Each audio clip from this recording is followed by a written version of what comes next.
আচ্ছা বন্ধুরা, আপনাদেরও কি আমার মতো চিন্তা হয় রাত্রে শোবার সময় যে কালকে মর্নিং ব্রেকফাস্টে কী বানাবো, যেটা হেলদিও হবে, টেস্টিও হবে, আবার পকেট ফ্রেন্ডলিও হবে? আর চিন্তা করতে হবে না। রাত্রিবেলা যদি একটু আটা মেখে রাখেন আর আলু সেদ্ধ করে রাখেন, সকালে কিন্তু 5 মিনিটের মধ্যে এই টেস্টি রেসিপিটা বানিয়ে ফেলতে পারবেন। এখানে 1.5 বাটি মতো আটা নিয়ে নিয়েছি। এর মধ্যে দিয়ে দিলাম 1/2 চামচ মতো লবণ, একটুখানি কালো জিরে আর একটুখানি জোয়ান হাতে ডলে দিয়ে দিচ্ছি। খুব সুন্দর একটা টেস্ট হবে। এবার দিয়ে দিচ্ছি 1/4 চামচ মতো কাশ্মীরি লঙ্কার গুঁড়ো, একটু কালারের জন্যে। এবার সব কিছু ভালো করে মিশিয়ে নিচ্ছি। একটু মিশানোর পর এর ভেতরে আমি দিয়ে দিচ্ছি 1 চামচ মতো সাদা তেল। আমি আজকে আটা দিয়ে করেছি, আপনারা ইচ্ছা করলে আটা ময়দা মিশিয়েও করতে পারেন, আবার নাহলে শুধু আটা কিংবা শুধু ময়দা দিয়েও করতে পারেন। আমি সব কিছু ভালো করে মিশিয়ে নিচ্ছি। সব কিছু ভালো করে মেশানো হয়ে গেছে। এবার অল্প অল্প জল দিয়ে আমি আটাটাকে মেখে নেব। যেমন নর্মাল রুটি মাখি আমরা, সেরকম করে ঠেসে ঠেসে খুব ভালো করে মেখে নেব। যত ভালো করে মাখবেন রেসিপিটা ততটাই টেস্টি হবে। দেখুন, মাখতে মাখতে আটার ডোটা কিন্তু একেবারে স্মুথ হয়ে গেছে, দেখেই বোঝা যাচ্ছে যে খুব সুন্দর করে মাখাটা হয়ে গেছে। এবার আমি 1/2 চামচ মতো সাদা তেল দিয়ে দিলাম, আটার বাইরেটা শুকিয়ে না যায়, মানে ডোয়ের বাইরেটা শুকিয়ে না যায়। আবার একটু ভালো করে মাখিয়ে নিচ্ছি, নিয়ে এটাকে আমি ঢাকা দিয়ে সরিয়ে রাখবো। বাকি অ্যারেঞ্জমেন্টগুলো করে নিচ্ছি। আমি 2খানা পেঁয়াজ নিয়ে নিয়েছি, পেঁয়াজের খোসাটা কেটে বাদ দিয়ে দিয়েছি। মাঝখানে সাদা অংশটাও আমি কেটে বাদ দিয়ে দিলাম। দেখুন ছুরি দিয়ে কিরম করে কেটে বাদ দিয়ে দিচ্ছি। এইবারে আমি পেঁয়াজটাকে গোল গোল করে কেটে নিচ্ছি, রিংয়ের মতো করে কেটে নিচ্ছি। 2খানা পেঁয়াজই নিয়েছি। আমি যে পরিমাণ আটার নাস্তাটা বানাবো তাতে আমার 2খানা পেঁয়াজই যথেষ্ট। 2খানা টমেটোও নিয়ে নিয়েছি। টমেটোর বোটার পোর্শনটা কেটে বাদ দিয়ে দিচ্ছি। আমি টমেটোটাকেও রিং রিং করে কেটে নিচ্ছি। আমি কিন্তু টমেটোটাকে আগে থেকে ভালো করে ধুয়ে নিয়েছি। যে কোনো সবজি কাটার আগে ভালো করে ধুয়ে নেবেন। দেখুন এভাবে রিং রিং করে কাটা হয়ে গেছে টমেটোর পিসগুলো। এবার আমি অন্য একটা পাত্রের ভেতর তুলে রাখছি। আমি খানিকটা ধনেপাতা নিয়ে নিয়েছি। ধনেপাতাটা দিলে পারে খুব সুন্দর একটা টেস্ট আসে। একটু ঝাল পছন্দ করি বলে লঙ্কার পরিমাণটা একটু বেশিই নিচ্ছি। আপনারা কে কীরকম ঝাল পছন্দ করেন সেই অনুযায়ী লঙ্কাটা নেবেন। বাচ্চাদের জন্য বানালে পরে লঙ্কার পরিমাণটা কমিয়ে দেবেন কিংবা অ্যাভয়েড করবেন। আমি কতগুলো আলুকে সেদ্ধ করে রেখে দিয়েছি।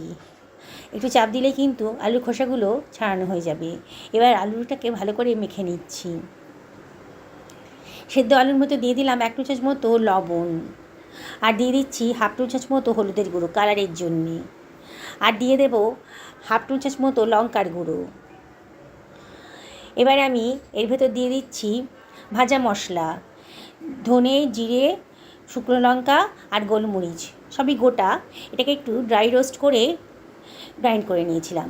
আর দিয়ে দিলাম 1/2 চামচ মতো চাট মশলা, ধনেপাতা কুচিটাও দিয়ে দিলাম, আর দিয়ে দিচ্ছি কাঁচা লঙ্কা কুচিটা। এবারে সব কিছু ভালো করে মিশিয়ে নেব। খুব ভালো করে মাখিয়ে নিতে হবে।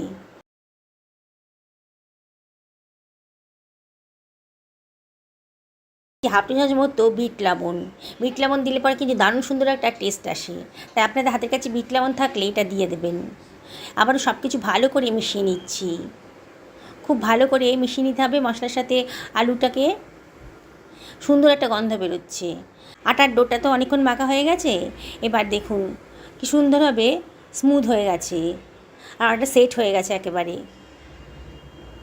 দেখেই মনে হচ্ছে একেবারে পারফেক্টলি তৈরি হয়ে গেছে। এবার আমরা যেমন নর্মাল রুটি খাই সেইভাবে এখান থেকে লেচি কেটে নিচ্ছি। এবার যেমন করে আমরা রুটি বেলি, আটার গুঁড়ো দিয়ে আমি রুটিটা বেলে নিচ্ছি। খুব বেশি বড়ও হবে না আর খুব বেশি ছোটও হবে না। রুটিটা বেলা হয়ে গেছে। এইবারে একটা কাঁটা চামচ দিয়ে আমি গায়ে একটু ফুটো ফুটো করে দিচ্ছি, যাতে রুটিটা ফুলতে না পারে। দেখুন কীরকম থিকনেসটা হয়েছে। তাওয়া গরম করে নিয়েছি। তাওয়াটা যখন বেশ গরম হয়ে গেছে, একটা রুটি দিয়ে দিলাম।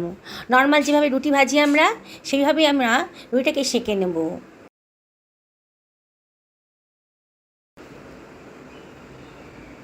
এবার এটাকে আমি সরিয়ে রাখছি। আমি একটা পাত্রে রুটিটা রেখে দিয়েছি, আর কেন্দ্র থেকে নিচ পর্যন্ত একটা কাট লাগিয়ে দিলাম। এবার 1 চামচ মতো টমেটো কেচাপ রুটিটার ওপর মাখিয়ে নিচ্ছি। টমেটো সসই থাক আর টমেটো কেচাপই দিন, যাই দিন না কেন খেতে খুব ভালো লাগবে। যদি আপনাদের কাছে গ্রিন সস থাকে তাহলে গ্রিন সসও দিতে পারেন। দিয়ে খুব ভালো করে মাখানোর পর আমি যে আলুর পুরটা বানিয়েছিলাম সেটা দিয়ে দিলাম। খানিকটা নিয়ে রুটিটার পরে একটা লেয়ার মতো করে দিচ্ছি।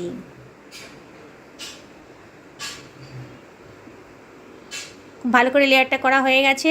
এইবারে আমি একটা পোর্শনে রিং করে কেটে রাখা পেঁয়াজটা দিয়ে দিচ্ছি।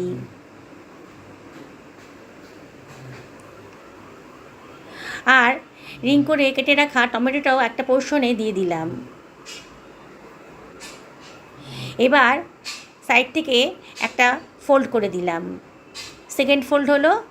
এবারে আরেকটা নিয়ে টমেটোর ওপরে আরেকটা ফোল্ড বানিয়ে দিচ্ছি, থার্ড ফোল্ড হলো। এবার সব কিছু নিয়ে আরেকটা ফোল্ড করে নিলাম, ফোর্থ ফোল্ড হয়ে গেল। দেখুন, একটু চাপ দিলে কিন্তু বেশ সুন্দর করে ফোল্ডটা হয়ে গেল। কী নাম দেবেন এগুলোটার?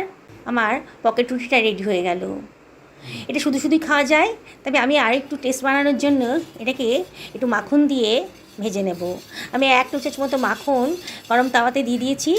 এখন কিন্তু গ্যাসের ফ্লেমটা একেবারে লো করে রাখতে হবে, নাহলে মাখনটা পুড়ে যাবে। মাখন ছাড়া আপনারা সাদা তেলেও এটা ভাজতে পারেন, তবে মাখন দিয়ে করলে পরে খেতে ভালো লাগবে, সুন্দর একটা গন্ধও বেরোবে। এবার পকেট রুটিটা আমি দিয়ে দিলাম, দিয়ে এবার একটা পোর্শন চেপে চেপে নিয়ে ভালো করে ভেজে নিচ্ছি। এখন গ্যাসের ফ্লেমটা মিডিয়াম টু হাইতে রেখেছি। দিয়ে এটাকে আমি একটা চামচের সাহায্যে উল্টে দিলাম, দিয়ে অপর পোর্শনটাও ভালো করে ভেজে নিচ্ছি। এপিট ওপিট ভালো করে ভেজে নিতে হবে। একটা চিমটা ব্যবহার করতে পারেন, চিমটা দিয়ে সাইড দিয়ে ধরে ধরেও কিন্তু সুন্দর করে ভাজা যাবে। দেখুন আমি যেভাবে ভাজছি,